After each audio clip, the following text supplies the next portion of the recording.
Hi, it's Jamie with Jamie's Arts a la Cartes. I have a cute little project that I want to bring to you. We're going to work with some wood slices. There was a down limb and my husband created slices for me. So now I'm going to work to get them smooth and take off the rough edges, iron on some vinyl, and then make a cute little Christmas message. So this one should be a fun one. Let's get started.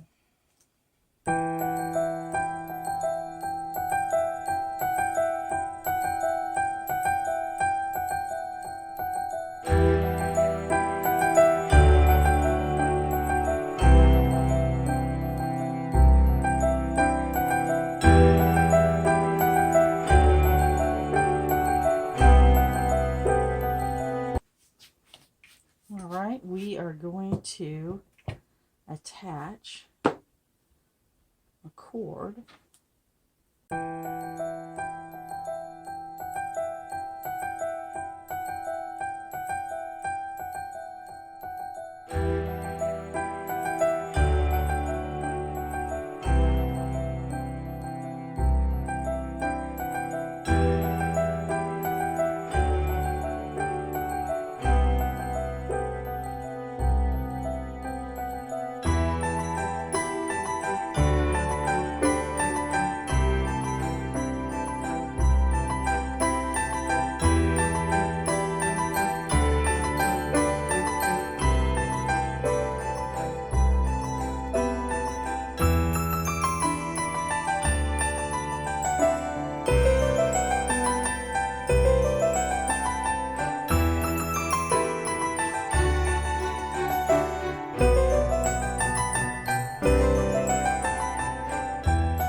All right, so we're going to make a super simple bow to decorate the top of our wood slices. I've got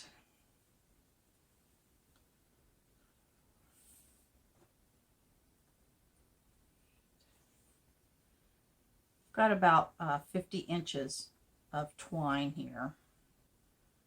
You can make it as full or as you know, as many loops as you want. Wind it around. I'm winding around my fingers. If you want to make a jig or a piece of cardboard or something, get it there. I want a little bit longer because what I'm going to do is I'm going to go around here at least 3 times, and on the third one I'm going to make a slip knot.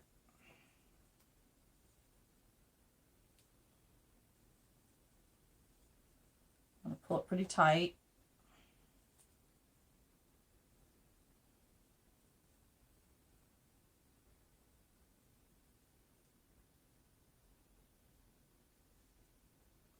And then I'm going to put a knot in the back. And then it will be EC 6000 on there. Fluff it.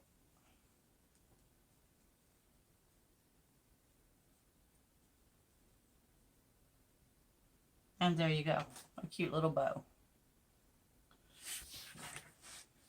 Okay, so I have everything cut out with Cricut. And again, when you remove your vinyl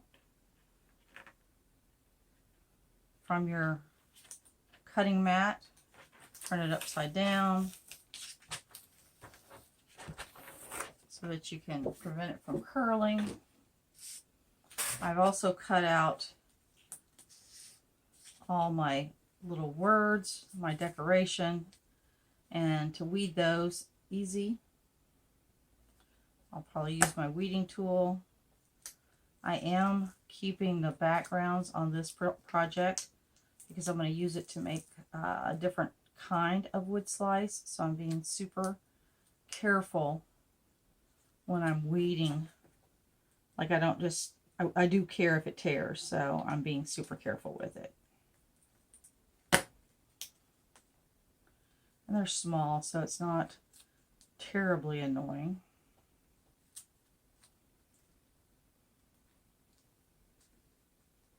I'll get my fingernail in there because most of these are not tiny frou-frou little pieces. Some of the others were. But just gently working it off the carrier sheet.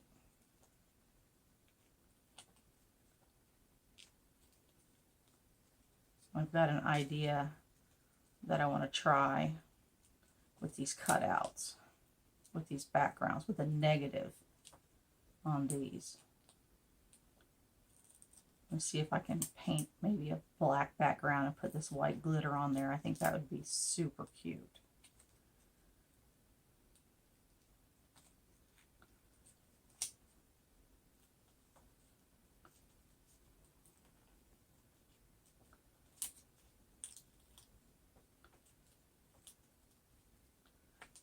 And there you have it. So then, to save it, using contact paper, face up, I lay my sticky side down to my contact paper. Doesn't have to cover the whole thing. It really just needs where those negative spaces are going to go, so that I can keep the placement is the key behind that. It's keeping that placement. So then I'll use the tweezers. And when the shapes start looking similar, I'll make sure I remember what was the top, what was the orientation to it.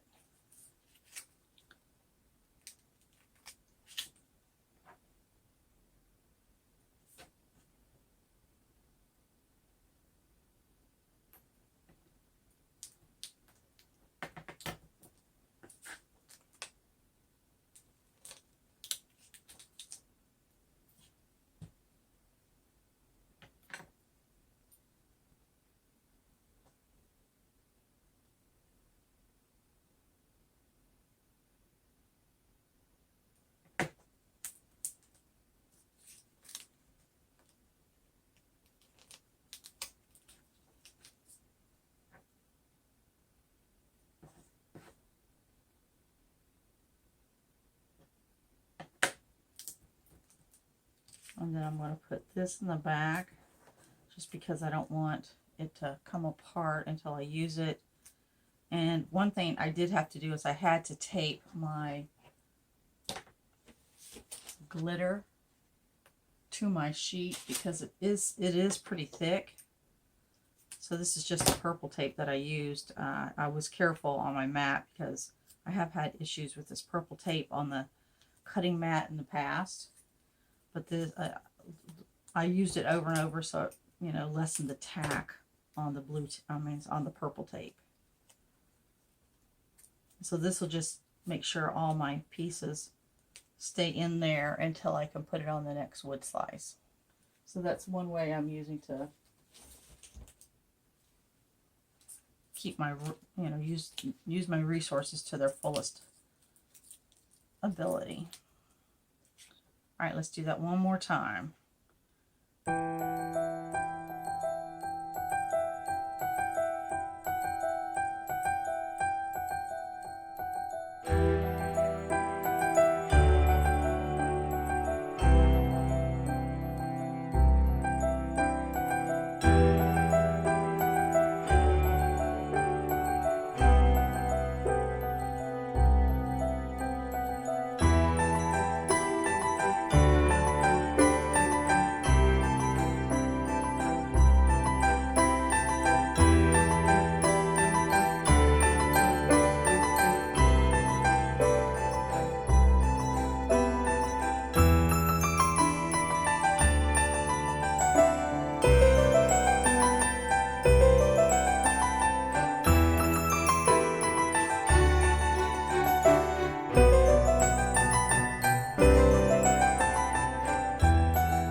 Okay, so now our next step will be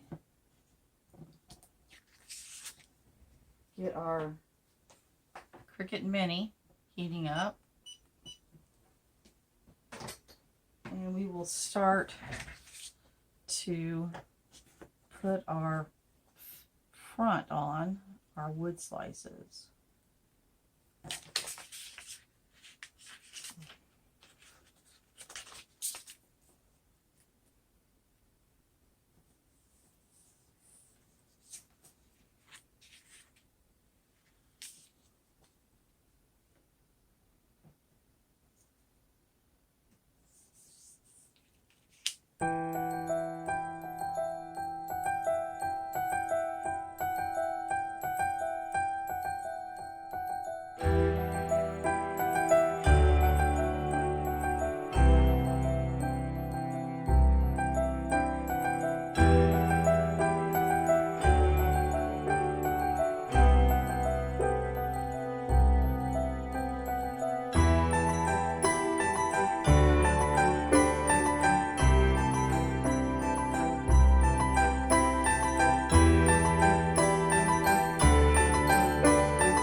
Alright, then I use parchment paper. I'm using a double layer because this buffalo check is pretty fragile. The green tells me that it's up to temp. I think we'll probably have to do it a couple times, but that's alright. Once I get these on here, then I would add the bows. Actually, I think before the bows, what I'll do is I'll do a coat of varnish on the front and the back, and then do the bow, and then they're done.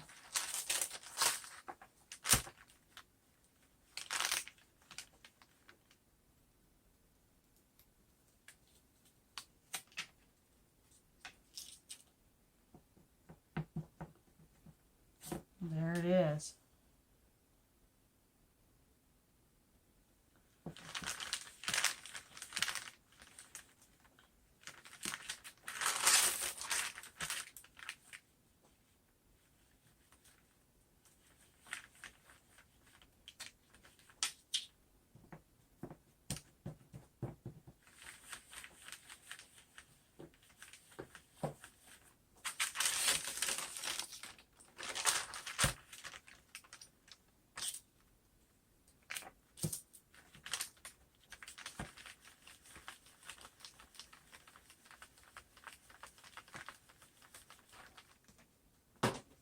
Okay, let's see what these two look like.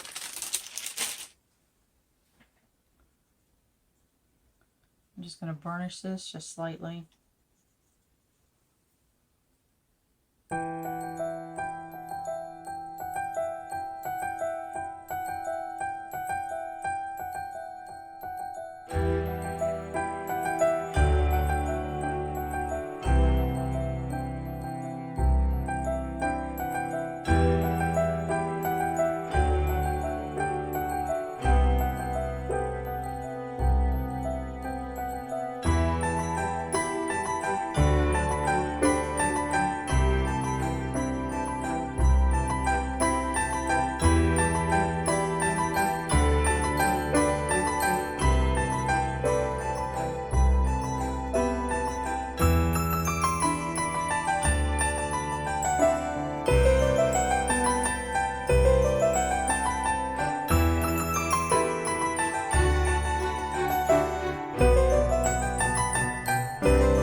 Okay, so we have all of our designs applied to our wood slices. I've even went to the back and put a little signature and date on each one of them. Just used a fine point Sharpie. I want to put varnish on them, and I want to begin by putting it on the backs and just lightly on the sides. The point of the key is for it not to drip and seep underneath. So I'll go real light on the edge. I only intend to do one coat, so we'll apply it well here but light here because the sides might get two coats. We'll just have to see what it looks like. I haven't ever done a project like this before, so once again we're doing an experiment together, so we'll have to see what it looks like once we get our first little bit of varnish on. All right, I'll get them flipped over and we'll get this step going because we need it to dry.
All right, we have our wood slices just about done. We got a little bit of drying to do. I did want to give you a tip on tying the little bow at the top. Originally I was doing double knots and all that, but it got too bulky and I literally had to cut some off because I was just not happy. So I went around a hanger that I stapled, and then I just take one of the tails, doesn't matter which one, and I do just sort of like a slip knot right around it and give it a pretty good tug. And then I've been cutting off the tails somewhere inside that loop right there. But then what I'm doing to help it to stay secure is I'm taking my tacky glue and just dabbing it on the knot itself and a little bit around it. I've just about used this tube up. I've got more back behind me if we need it. But Love this stuff. It works well. This is one of my go-to glues. That and my art glitter glue. But yeah, it comes in very handy. So then I basically just glue those two little knots, and then when it hangs, it'll hang like this. So here we have, all is calm, let it snow, naughty and nice, and jingle bells. So those are the 4 designs that I came up with for these little Christmas decorations. So this was a very interesting project. I had not quite done anything like this before. I did have help from my husband. There was a down limb, and so he cut slices for me. Just cut them. I did sand, and I had 2 different sandpapers. So I used this where I needed it, and then I did a lot of this. This is the finer grit, easier for me to use too. And then used the good old staple gun with the short staples, just so I don't have to worry about whether it went all the way in. I did have a couple I had to tap in, but I just used my little tiny Tinkerbell hammer. Love it. And then tap those in if it didn't quite go in, and most of them went right in by using those short staples. So that was a tip from my husband, and he was right. They worked well. Then we cut them out, and we ironed on, and this is 2 pieces. So we have that buffalo check and then a white glitter on top. I did varnish. So a tip I'll say is that I probably won't varnish if I do it again. I like the raw wood better. An example, I like this better. I was really doing it for the sides because I wanted to preserve that, and I might do the sides still, but I don't like the way this looks once it gets that varnish on there, once it's on the wood. I liked it better before. So that's just a preference. And like I said, this was my first time trying anything like this. Another thing I'll do different is that I'll make the background just a little bit larger. Right, I was trying to do something uniform so I could cut them all out, which it did work. But I'll try to make them a little bit bigger next time. So, or make my words a little bit smaller, which depends on the size of the wood, which way I could do that. They ironed on really well. I was very pleased with how they ironed on. So my takeaways are no bulky knots, because this didn't set right then, because see, this is how it'll set. Or hang, I should say. Not set, but hang. And what happens is if you put big knots, then you get a big gap, and it's just not happy. So anyways, I sure hope you enjoyed this. This was a fun experiment that I'll do this again, definitely. I'll tweak it a little bit. I'm going to try maybe doing a black background with the negatives of these words, just because they're the right size. So I might try that, like a matte black, like a flat black, with this glitter on top, and just try to iron it on there. I know that I struggled with the ironing on painted wood before, but I've got an idea how to combat that. So anyways, here is our wood slice project for Christmas. I hope you liked it. If you have any questions or comments, please leave them below. Thank you so very much for watching. I do truly appreciate that. And like it and share it with your friends if you do like the video. If you haven't subscribed, please subscribe. And well, until next time, happy crafting.